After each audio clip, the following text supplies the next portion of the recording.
They say the worst thing about working graveyard shifts is the silence, but no one ever warned me about the things you can hear when you're the only one awake.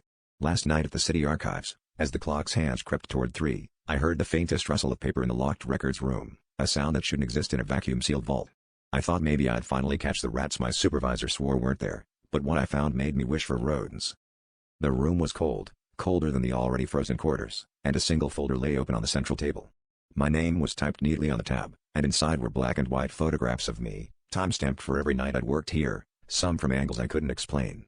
I looked around, suddenly aware of a shadow in the corner, too dense and deliberate to be a trick of the light.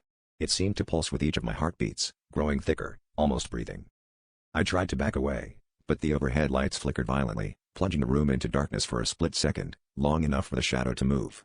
When the lights snapped back on, the folder's photos had changed. Now, they showed me sitting at that very table, with the shadow looming over my shoulder.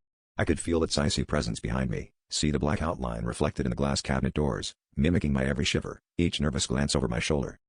Before I could scream, the shadow's hand pressed down on mine, its touch like sinking into cold tar. My reflection in the glass began to warp, my eyes flickering with inky blackness, my face stretching into a silent scream. The last thing I saw was my own body, slumped at the table, as the shadow slipped seamlessly inside my skin, and smiled at its new reflection.